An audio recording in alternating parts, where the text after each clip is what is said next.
was lurking in the dark under the moonlight. You see a sight that almost stops your heart. You try to scream, but terror takes the sound before you make it. And you start to freeze, and so it looks you right between the eyes. You're paralyzed, 'cause this is daylight night, and no one's gonna save you from the beast about to strike. You know it's daylight night. You're fighting for your life inside a killer thriller tonight.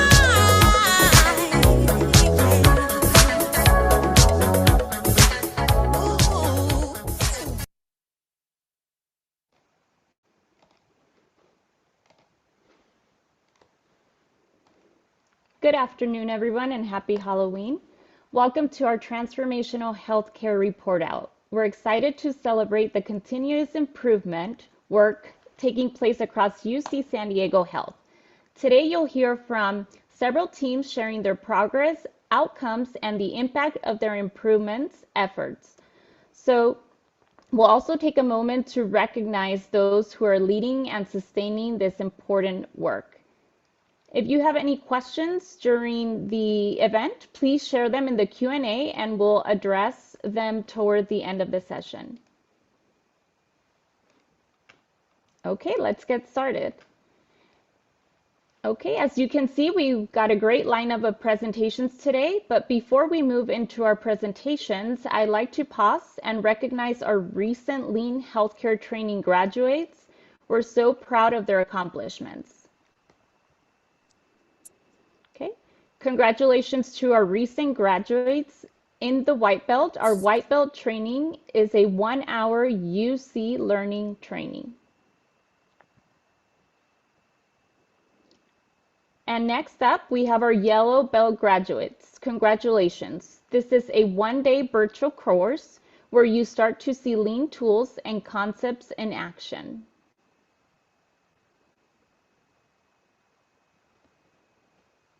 And finally, congratulations to our Greenbelt graduates. The Greenbelt program is a 4-week journey that includes a hands-on project where participants apply lean tools to drive improvements within their department. Today, we're proud to have 2 of our best-in-class graduates presenting their work. I'm excited to see what they've accomplished and to explore how we can apply some of these great ideas across our own teams. And if you happen to know anyone, please take the time to congratulate them for investing in their learning, growth, and commitment to continuous improvement.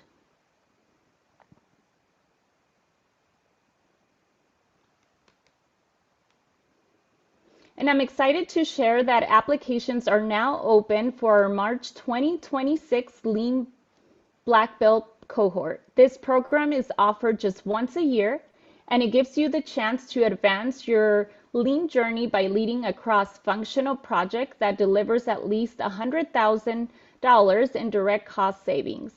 Training begins in March, and applications are due by January 8th. For details and next steps, visit the THT Pools page, and I believe the link will be dropped in the chat. I also wanted to highlight a few trainings that still have spots available. Our next and last Yellow Belt class of the calendar year begins Friday, November 7th. This course introduces the fundamentals of lean and helps you identify and reduce waste in your work area. We also have the A3 Thinking Workshop. If you have a specific problem that you're ready to tackle, join our 1-day A3 workshop on Wednesday, December 3rd. With support from our amazing THT coaches, you'll learn to use the A3 method to address real challenges and drive improvements in your area. And if you want to take your lean journey to the next level with our Greenbelt course, starting in January, this instructor-led program guides you through implementing an improvement project that delivers measurable, sustainable results in your area. If you're interested, simply scan the QR code on the slide to sign up. And please remember that you can submit any questions to our presenters using the chat feature at the bottom of your screen. You can also engage with using the reactions buttons. Thank you. And without further ado, I am happy to welcome another Lean leader, Shannon Brown, who will share with us her Lean journey. Take it away, Shannon. Thanks, Leste. I'm Shannon Brown, as she mentioned, and I'm a Senior Director of GI and the Hepatology Service Line, as well as the procedural areas for GI. And I'm here today to talk about my journey in Lean. Next slide. So what got me interested in Lean? I think Lean's all about being curious, and I was always a curious kid. I asked a lot of questions, sometimes too many, that it would drive my teachers crazy. And I was raised in a household that had a mantra of always learning. And here's a picture of our daughter, Katie, at 6 months age, living out that mantra. But in seriousness, I was a manager in a manager role back in the early 2000s, and Six Sigma Lean training was offered at the health system I was working at to directors and above. And my director at that time had no interest in attending the training, and so I asked permission to go in her place. And I recall it being a really big deal to get approval. And I was the only manager in the room with many executives. And so when we talked about going to Gemba, it was really fun to watch them leave their executive rooms and come down to see patient-facing areas. And I truthfully had no idea what Lean was going to be offering me at that time. And I figured, what girl doesn't love getting a new colored belt? And I really enjoyed the green belt training, so much so that I continued to progress at that organization, joining as many opportunities to use the tools and improving my skills, as well as obtaining a black belt at that organization. Next slide. Incorporating Lean has been easy. It's kind of like a good song that once you start to get the melody in your head, you just can't turn it off. One of the reasons I love sharing about Lean education is that you can use the same principles and tools at home as at work. When you see waste in any of the settings, you just want to tackle improving it. From where the TV remote is placed to obviously much more complicated processes. Finding a DES format that matched our team has been the most recent project in my group. In the procedural space, both at Thornton and Hillcrest, having huddles has been challenging with 8, 10, 12-hour employees. The team relaunched DES at the end of 24, and a special shout out to Madison Leffler for jumping in to foster a great daily DES huddle. She rocked it. The team does standing huddle in the unit, and they use the Teams tracker in this picture, and it's emailed out daily at 9:45 to all the staff. And I love this feature. There's such greater transparency and accountability. And another special shout out to Sean Villafranca and Stephanie Reed for figuring out a way to get this tool out to all of our staff members. So how, as a leader, can I get others involved in Lean? I think the most important thing is exposing them to the common language. We work in a division with a division chief, Dr. Rohit Limba, he's built for improving processes as a world-recognized leader and clinician. Under his direction, we brought Lean to the physician leaders in this picture. It was fun to watch them absorb the Lean language and walk away with completed A3s. Many shared that they felt like outsiders, the physicians did, when they walked by the huddle in the morning, as they didn't understand what we were talking about. And now they have that understanding of the language, and so they can participate more fully. Next slide. So what's been the impact to Lean? Well, obviously, I have challenges every day, and improving is part of the experience of Lean. We work in a fast-paced environment, and as leaders, we're designed to be very decisive. But as a Lean leader, I think slowing down is key, and was initially really hard for me. Active listening is also a skill, and it requires being really present. So I think for me, I have to force myself to block time and avoid distractions is really paramount. An unexpected outcome has been that learning to embrace pausing to include others has been really healthy. No longer does one leader burden or feel the weight of being the only problem solver. And I think the number one lesson time and time again has been that the best improvements come from those doing the work. So engaging as many staff as possible is really, I think, important. I continue to look for ways to participate in lean activities at UCSD, and there are so many ways to participate. My leadership team has a goal to get 30% of our staff participating in lean education over fiscal year 26 and 27. And this goal really excites me. And the picture below is from a Yellow Belt training that the THT hosted about 2 weeks ago. And I walked away so energized. Thank you for allowing me time to share about my lean journey with you, and it's far from over. So again, I can't encourage you enough to keep reaching out to look for those opportunities at UCSD. And now I get the privilege of hearing from Ken and Brian at East Campus.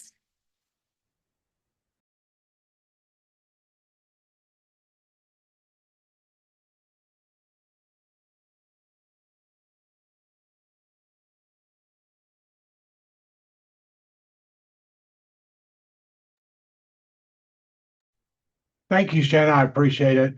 My fingers wouldn't let me cross over and open up my video. So thank you all for being here.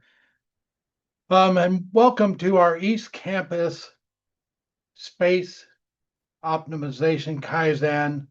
Our quote for the day is, "We can do hard things." And this was from Lindsay Sun. Next, please. So this is our great team that was full of greatness, that we took on this and accomplished more than what we thought we could ever accomplish. But through all the great leadership and teaming up, we had a great time doing it, had fun doing it, and accomplished everything that we wanted to accomplish. Next, please. So this is our charter in here that shows what our problem, and the East Campus Hospital in the East Tower does not properly utilize 13,467 square feet of key patient care and essential hospital supplies for storage. Current space not aligned for future events. And what it came down to with our improvement goals to make clinical space in our old ED available for recovery, to increase 100% of our total square footage dedicated to active patient care, declutter and waste reduction down on our lower level. If you see the before and after, you'd probably fall over. But it's helped everybody down there, our clinical technology, engineering, our facilities, and our supply everybody. So our goal was to achieve greater than 1 level in 5S assessment post-event, which we accomplished, and develop problem solvers, our lean knowledge and applied learning. So if you look over to your right, you'll see everybody that was involved in that, from supply chain, facilities, EBS, clinical technology, licensing, nursing, our wonderful fire marshal, and our wonderful infectious control department. Next, please. So this is the what. What are we going to do about this? Let's bring clarity to all the teams and get on the same page. Next, please. So our leader's vision, when Michelle came in, she said, we need the space to continue to grow. We are busting at the seams over here with patient volume.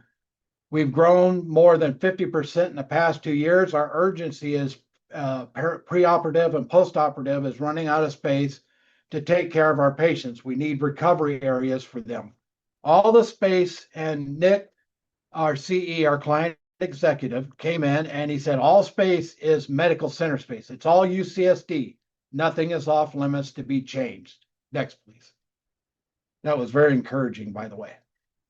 So visioning of our Kaizen deliverables, the what. So our team aligned on 4 core deliverables to guide the transformation. One was to understand the past, to design the future, achieve a clear understanding of the current state, and align on a future state design of the East Campus. So the 100% relocation of all equipment, supplies, ensure completion or removal of items currently stored in the old ED, optimize space in the lower level, promote efficient flow of supplies, equipment, and information, and develop the people, build the team capability through lean methodologies and structured improvement approach. Next, please. Then understanding the past. So this, we came up with our hopes and fears. What did we hope to accomplish? And what were our fears behind trying to accomplish our goal? Next, please. So in designing the future, how can we achieve, and one of the biggest things when you're looking at the map here is LL100 and LL102. So LL100 came right off of where, and was a good place for our clean storage, which we're transforming this into a place where everybody just threw things, which we actually found things that were back in like the 1950s, just kind of kidding, and transform this into a clean supply area. So then we went over to 102, which was partial biomed, thank you, biomed or clinical technologies, and we're separating a place where they sequester equipment in there and a place where we have to have a negative pressured room to accomplish the cleaning of this equipment to go over to a positive pressured room in LL100. And I would like to say that we accomplished this with flying colors. So with this came the part of when people come down to the lower level, they get lost. And so we had to think about the flow for nurses, compliance for number 2, and wayfinding. How do we get them down here at 3 o'clock in the morning if they're going to bring something down? Where are they going to put it? How are they going to do it? And so the whole team got together and wayfinded down into the lower level or the basement to show them how to get there, where to get there, and where to put everything. So we're not wasting the time down there. With this, I would like to say next, and I would like to introduce my cohort that is with Clinical Technologies, Mr. Brian Lim. Thank you. Thanks, Ken. Good afternoon, everyone. I'll be summarizing how we turned our vision into its current state. Next slide, please. Over the past few days, our main deliverable was to reclaim the old ED for patient care. We mobilized various teams from Storehouse, Central Service, FE, IPCE, EVS, Clintech, nursing, and senior leaders to put everything into action. We prioritized the removal of waste, set standards for storage and repair, collaborated and created shared areas for storage and staging. Next slide. We reviewed data provided by our teammates in licensing, as well as the facilities space and move program managers to determine any available space and its current state. We also took pre-radar assessments and 5S to gauge areas of concern and see where we could improve. Next, please. Our team utilized hands-on learning and applied to workflows. Next slide, please. These next few slides will show what we were able to accomplish so far. Next. In Clintech, we can see before our shop was cluttered from prior flooding and progress from current room renovations. Equipment was moved from lower level 100 and other areas for construction. After we eliminated a lot of waste, primarily from equipment we were able to surplus and obsolete or outdated repair manuals that we disposed. Next, please. This is the hallway. Before it was cluttered by incoming deliveries, several pallets that had no paperwork or ownership, unknown surplus, e-waste, batteries, and biohazardous materials.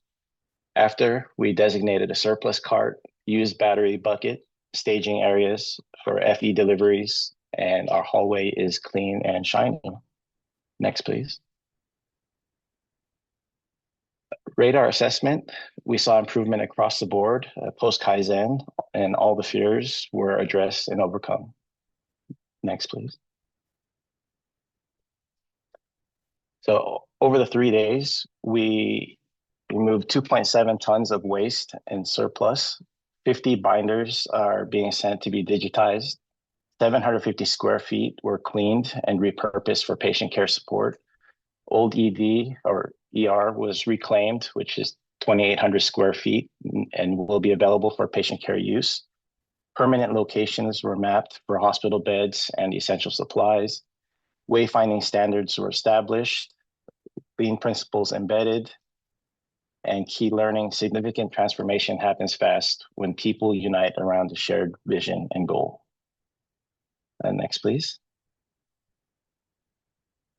And thank you to our sponsors, Michelle Ziemba, Whit Robinson, our process owners, Peter Galley, Eric Marquez, Ken Gibson, and facility space and move program managers, Lindsay Murphy, Tanya Hill, and our improvement leaders, Brian Hand and Lily.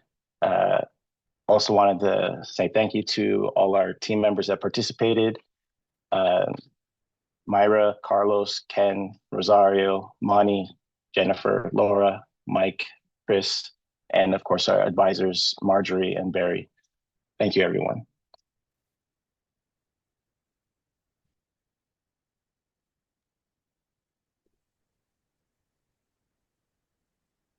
And Guys. Oh, sorry, no, you're good. go ahead. Hi guys, my name is Fernanda Molitor. I'm a physical therapist in the inpatient rehab department at UCSD La Jolla, and I titled my Greenbelt project, Don't Hate the Player, Change the Game. Next slide, please. So the best way for me to first explain the problem statement is to explain who the players are with regards to patient mobility in the hospital setting. When a physical or occupational therapist sees a patient, sometimes we need a second person in those sessions, meaning maybe for line management, safety, or maybe we need help getting the person out of bed. Sometimes it's a two-person assisted session. Now we can do this one of two ways. As you can see in this little love triangle I created right here, so we can go ahead and go in together. The physical and occupational therapists can overlap their sessions and do a co-eval or co-treat, making it one session in the day. Or we can enlist assistance from our rehab aide, someone from our department that's meant to help us, or someone from the nursing staff. Now, ideally, we are trying to promote PTs and OTs to go in separately during these two-person assisted sessions. Why? Because this means that the patient has an opportunity to get out of bed twice versus one time on the behalf of the rehab department. And why is that important? Because a lot of studies are now showing that the amount of times you get out of bed directly correlates with your hospital length of stay. One study showed a very strong, almost one-to-one correlation. For every time you get out of bed, your length of stay decreases by an entire day. Another study showed that for ICU patients, it decreases by almost 5% every time you get out of bed. Next slide, please. So this brings us to our problem statement. We found the data during the data collection, we found that within a 48-hour period during these two-person assisted sessions, PTs and OTs were choosing to go in together to do these co-evals and co-treats nearly half the time, 54.3% of the time. On the bottom left, you can see a little more numbers associated with these current conditions, showing that we used rehab staff nursing staff 36.9% of the time, and we only used our rehab aide almost 9% of the time. So what's going on there? Looking at the bottom right, we go ahead and look at the workflow of the rehab aide, and his day is a little spontaneous because he responds to our requests via Epic Chat and via phone call as they come when we need help in these assisted sessions, but otherwise he's implementing miscellaneous tasks throughout the day. Next slide. So this brings us to our target condition. We really wanted to bring that 54.3% down to 27.15%. And organically, this can happen if we increase our usage of nursing staff during these two-person assisted sessions or increase our usage of the rehab aide. Next slide. So looking into this further, I got together with the rehab leads and we did our gap analysis. We did our fishbone diagram, our 5 whys, and we came to 3 prominent themes as to why we tend to work with each other over working with a rehab aide or the nursing staff. The first piece on the top red left box is aide availability. Sometimes the aide just wasn't available, or he was helping someone else, or he didn't get our message in time, so we would work together. The next piece is patient complexity. Sometimes the therapists prefer to work with each other over nursing and an aide just because of safety or complexity considerations. And finally, sometimes the patient could not get out of bed more than once, so we had to go in there and take opportunity of the one time they could get out of bed. Now on the bottom right, we see we went and tackled each of these separately. So First, I created a PTOT decision-making tree. I incorporated input from the therapist as well because it needs to make sense to them. And really, all it does is it's an objective tool telling them when, in different scenarios, it's appropriate to work with another therapist, a rehab aide, or someone from the nursing staff. And again, this is just something that reinforces something they already know. And then the next piece was fixing our communication measures via the rehab sign-out sheet in Epic. After we do our formal documentation, we leave each other notes in the Epic section that says rehab comments and those two yellow boxes. And now what we did is implemented, hey, you need to use an aid, you need to use an ERS, things like that, so that now we can implement the third countermeasure, which is updating the standard of work and aid workflow. And he can go ahead and take a look at who needs an aid and he can plan his day accordingly. This way he can proactively schedule with the therapist and have a less spontaneous day. Next slide.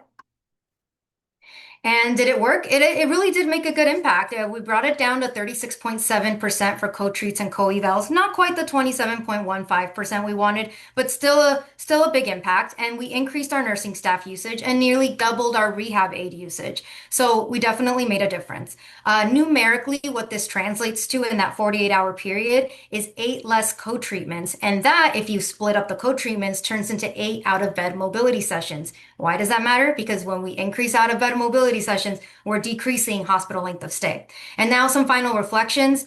Going through the implementation process with the aid, we had to grapple with the fact that the nature of acute care is not a linear workflow. We definitely had to redo our implementation process a couple times and make sure he could still remain flexible to the demands of acute care. And another reflection is out-of-bed mobility sessions are very significant financially. So if you have the power to get the patient out of bed or you know someone that can get the patient out of bed, please promote that. It will decrease their length of stay. And finally, something I learned from my project is we got to learn how to turn obstacles into opportunities, right? My project fell apart in the spring 2 weeks before the deadline because all my current conditions changed. I had 2 aids instead of 1, and then I had to start all over. But I think this time around, I got better insights and better results. Next slide.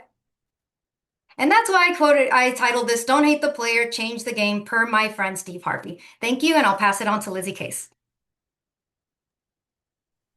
Thanks, Fernanda. Amazing work. Hi, everybody. My name is Lizzie Case. I'm a senior project manager for practice development and project management. And today we're going to be talking about the impact of FastPass. Slide, please. So just to give a little overview of the project itself. This is part of the ongoing access work and also the Financial Command Center. We've been working to optimize schedule utilization for the organization. As this work does pertain to the Financial Command Center, our objective is to boost both revenue and operational efficiency through maximizing physicians' templates and recovering lost opportunities. In regards to access, we aim to ensure physician schedules are well structured to provide optimal patient access and simplify the scheduling processes for our patients.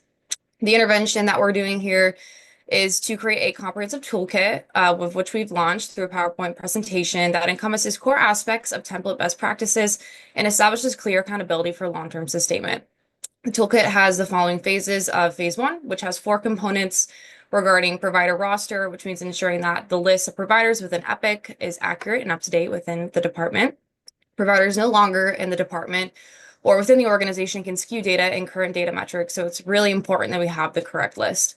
Second, we have visit type consolidation as appropriate, which means ensuring that the appropriate visit types are being utilized for scheduling patients. Third, we have template cleanup, which means ensuring template expectations like unavailable held slots are utilized appropriately with approval, utilizing the appropriate slot lengths, reviewing use of blocks, etc. Lastly, we have FastPass, which is we're putting it where appropriate, which is an online scheduling option, which refers to sending out automated offers for sooner appointments to patients on the wait list via MyChart. Phase 2 encompasses embedding our other 3 online scheduling options where appropriate. And these online scheduling options help fill open slots and improve provider utilization. The goal is really to help alleviate provider burden, improve patient access, and create a more seamless healthcare experience for both patients and staff. These scheduling options include direct scheduling, which allows patients to schedule their own appointments directly via MyChart. Ticket scheduling, which allows patients to receive a ticket that can be used to schedule an appointment for a specific type of visit or procedure. These are really typically used for post-op, specialty consults, procedures, or pre-op testing. And then open scheduling, which allows patients who are new to UCSD to view and schedule into an open appointment slot online by specialty and by visit type, even without a MyChart account. And then phase 3, which encompasses our template governance and sustainment, which really outlines the need for a dedicated template lead to oversee security and modifications of templates in Epic, and establishes long-term accountability and long-term sustainment of these efforts through our metric tracking that continues after completion of the project. And so to have accountability through this initiative, we have designated metrics tracked weekly by our managers and are reviewed weekly as well by our senior leadership team. These metrics, arrived and booked utilization, will be embedded into DS prior or post this exercise, if not done so already, to really ensure that consistent weekly auditing against the organizational targets of 100% for booked utilization and 90% for arrived. On average, this takes about 11 to 12 weeks for managers and leaders across the system to submit tickets for the outlined milestones that I just spoke about. Phase 2 depends on just the operational readiness of the department. And we also recognize that not all areas or physicians may be eligible for certain online scheduling options as well. We expect to see long-term impact 3 to 4 months post-completion of the phases of both 1 and 2. Yet, excitedly enough, we're already starting to see impact within our primary care areas, which I'm excited to share with you all today for both faculty and community care. Next slide, please. As we have wrapped up community care, but we and faculty primary care on 10/24, we do want to highlight the impact that we saw for the months of May and August for FastPass through Snapshot of Time, and then also relaying our September results as well. So through FastPass, we've already seen really great results for the months of May through August. We've seen on average a 20-day faster appointment in family medicine, 33-day faster appointment in internal medicine, 25-day faster appointment in geriatric medicine, and a 28 faster appointment in the primary care department overall. Looking at the month of September, we just saw an improvement for these areas with the 22 faster day appointment in family medicine, 36-day faster appointment in internal medicine, and 38-day faster appointment for geriatric medicine, again, for the month of September. And then for the months of May through August, we've seen about 1,500 earlier appointments offered for our patients, getting them in sooner to be seen, as well about 13,000 total days of improvement, which really refers to how many days in total we were able to save patients waiting to be seen through sooner appointments across the 4 departments. As of September, we've offered about 6,800 earlier appointments, with about 700 earlier appointments accepted by patients, leading to about 11,000 total days of improvement for the month of September alone. In regards to online scheduling, as the month of August, we had about 50% of appointments available for online scheduling. Now looking at the month of September, we have about 87% of appointments within primary care available online to schedule for our patients, which is phenomenal. And then looking at our project KPIs for the month of August, you can see the following areas listed below against the organizational target. And through the months of September and now rounding up October, we've seen improvements throughout these areas, which we'll be excited to share with you shortly. But in summary, we are really excited now that we've closed the project for primary care to share those continued results. And we're really anticipating seeing our project KPIs increase, meeting these targets, reducing these unfilled slots, optimizing schedule utilization, and improving patient access as a result. Thank you so much. And I'll pass it off to our next presenter. Hi, everyone. My name is Laura Milas, and I'm one of the nurse informaticists for perioperative services. Today, I will be presenting my Greenbelt project from May of this year, titled Da Vinci Xi Robotic Instrument Barcode Integration. For background, the Da Vinci Xi robot is used in surgeries all over the country. It can be used in many different types of procedures. A few specifically include general surgeries, urology, and GYN procedures. When nurses in the operating room need to charge for supplies and implants in Epic, they're often able to scan a barcode on the supply, which automatically adds this item to the patient's chart in Epic. The Da Vinci Xi robotic instruments could previously not be scanned into Epic, and my project will discuss this issue along with the countermeasure chosen to make these instruments scannable at Hillcrest Maine OR. Next slide, please. So my problem statement was, at Hillcrest Maine Operating Room, there is a 0% scan rate of Da Vinci Xi robotic instruments in the past 3 months, resulting in inaccurate billing and documentation. The current condition was staff are unable to scan most of the robotic instruments into the chart because there are no GTIN, which is Global Trade Item Number barcodes, attached to their sterile packaging. And these are required to scan a supply into Epic. And in the past 3 months, 0% of robotic instruments have been scanned into the patient's chart. And the target condition was to improve the scan rate of Da Vinci Xi robotic instruments at Hillcrest Maine OR to 20% by April 23rd, 2025. And pictured on the right is an example of what one of these robotic instrument packages looks like. and the barcode shown will not scan into Epic as it is only used for tracking purposes within SPM, which is SPD's sterile processing software. Next slide, please. So Fishbone and 5Y tools were chosen for gap analysis, and the Fishbone highlighted a lot of issues within the barcode scanning process for these instruments. The main contributor why the scan rate was 0% was that staff were not scanning these instruments because the barcode on the sterile packaging did not scan.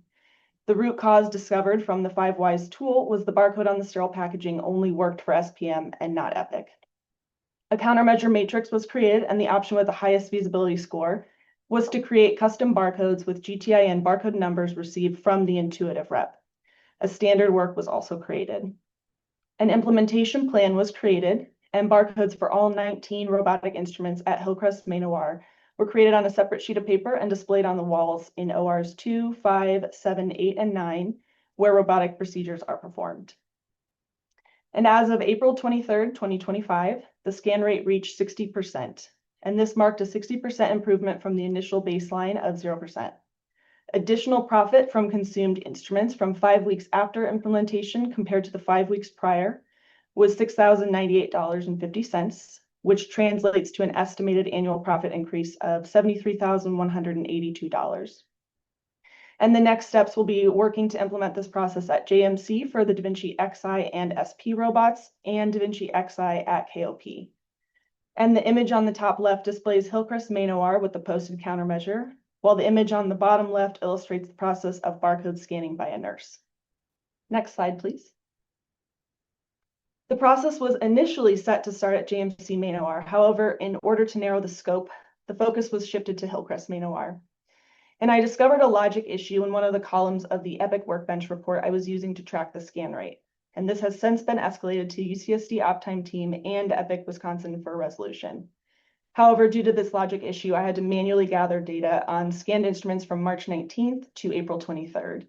I used a supply usage Epic Workbench report that pulls instruments used on surgical logs and reviewed each surgical case individually.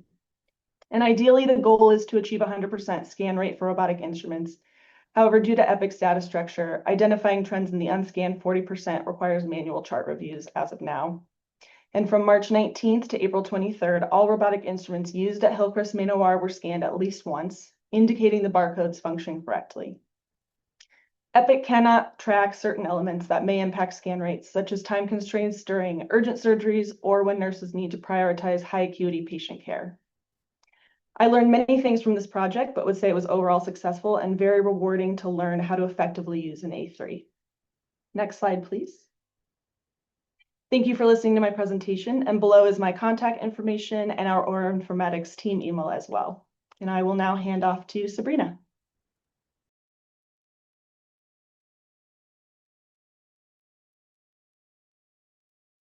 Great, thank you, Laura.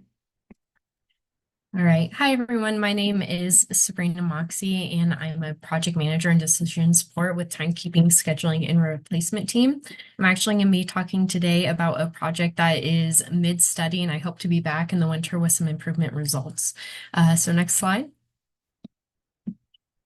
So in terms of the work we're focused on, UCSDH is phasing out EcoTime, which is our timekeeping system, as well as ANSOS, which is the scheduling system used by inpatient nursing. The timekeeping and scheduling systems will be replaced by one integrated platform called HealthTime in a phased approach. Phase 2 of replacing ANSOS will launch in late 2026, and during this time, we're working to standardize our scheduling practices with inpatient nursing and patient flow capacity management, as we currently have very highly varied scheduling practices throughout the units and throughout our central staffing office. So we want to get standardized so we can all be supported by one system. Next slide. In spring of 2025, I was doing process mapping for the central staffing office, the CSO. If you have not met folks in the CSO is the office that ensures we're all staffed up for each 12-hour shift. So, for example, a nurse calls out sick. This is the office that's going to make sure that there's a backup nurse there in time for shift start. A key issue identified was the variation between the schedules in central scheduling, so our ANSOS system, and the unit's actual planned staffing. This is primarily due to some units not updating their ANSOS with schedule changes, but maybe using a secondary tool such as Excel, SharePoint, Schedule Anywhere, etc., which is perceived as the unit's actual schedule. These inaccuracies reduce the efficiency of the CSO and result in unreliable scheduling and forecasting data. So for example, if we're under forecast, the CSO actually might not be able to staff every unit for that shift. And if we're over forecasted, we may need to cancel more UCSDH staff before shifts start. Additionally, as UCSDH prepares for that transition to health time, having an integrated scheduling and timekeeping system, if our schedule is outdated, it poses a risk of generating inaccurate timesheets and therefore inaccurate pay. So there are many reasons to try to get our units aligned on updating ANSOS as a central scheduling system. Next slide. To better understand the scope of the issue, for 2 weeks, all staffers in the CSO manually tracked every instance where a unit's planned schedule didn't align with ANSOS. So say they called in to check in for needs and ensure the staffing list for that day, and the charge informed someone, oh, actually that person is on vacation, but it wasn't in ANSOS. That would be a tally, so we can be aware of how inaccurate and unupdated is our ANSOS data. Next slide. And from that data, first, we were able to provide a health system report to all units. So we were able to provide total errors and the rate of error per RN by both Hillcrest and La Jolla. Of course, La Jolla is a larger site, so we do expect them to have a higher total error, but we wanted to make it comparable by rate per RN. And our biggest areas for improvement, opportunities for improvement, are going to be RNs added to the schedule, RNs canceled from the schedule, and shift swaps. Again, this is all documented for each unit on their own personal system, but not in our central scheduling ANSOS site. Next slide. And each unit received their own unit scorecard. So each unit scorecard similarly provides total number of missed ANSOS updates as well as rate of missed ANSOS updates per RN. We also highlighted accurate ANSOS updates and areas that the units would want to focus on, areas where they want to look at their processes and see why are we, for example, not getting canceled shifts updated in our ANSOS system. Next slide. And with a few units who had maybe a higher rate of errors, we worked closely with them to identify process improvement opportunities to bring that error rate down.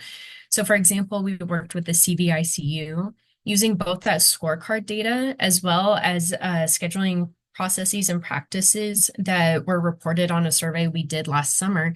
We were able to identify a likely cause of high error rate. So you can see here those green questions that this unit does not list ANSOS as a system that they would update if there was a schedule change. So it was pretty clear what the issue was. And this actually helped us have a conversation with the unit.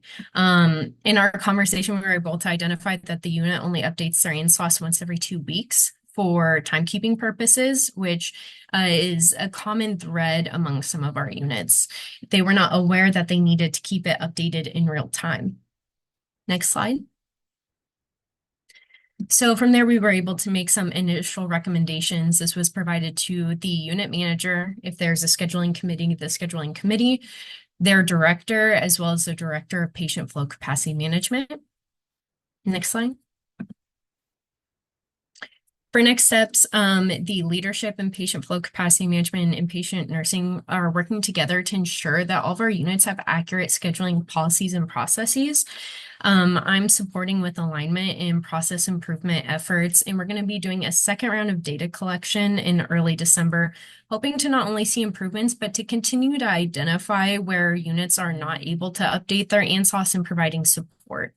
And similar, I believe it was Fernanda who spoke on how her project fell apart. I just wanted to share on the bottom left there, we had an issue with our staffers not all of our staffers understanding the instructions for that tally sheet tool.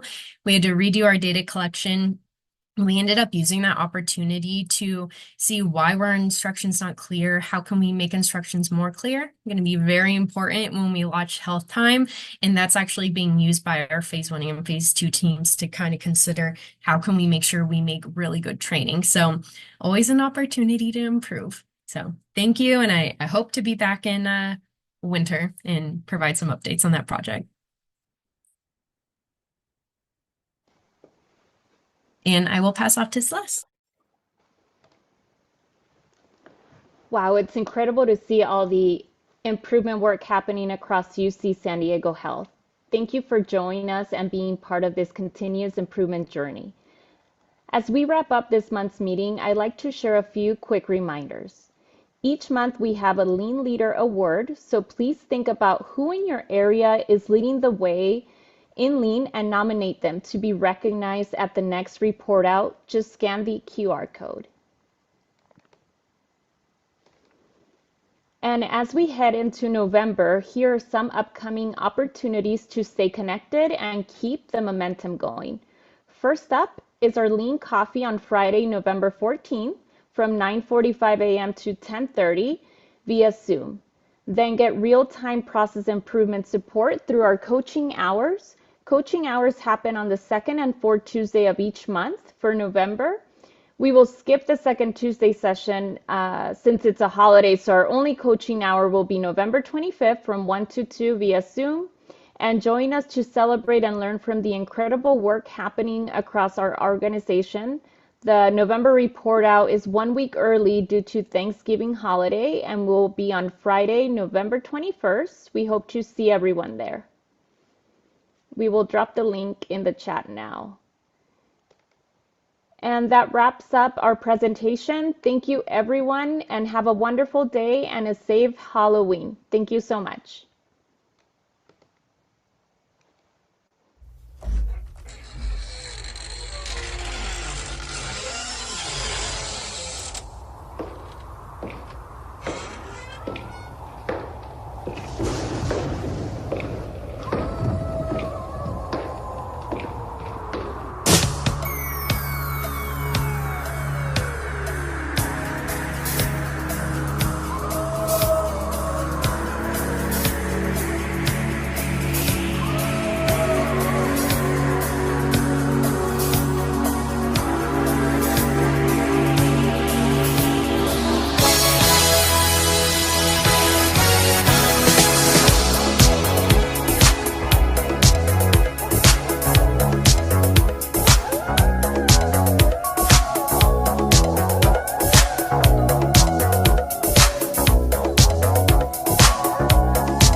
It's close to midnight. Something evil's lurking in the dark. Under the moonlight, you see a sight that almost stops your heart. You try to scream, but terror takes the sound before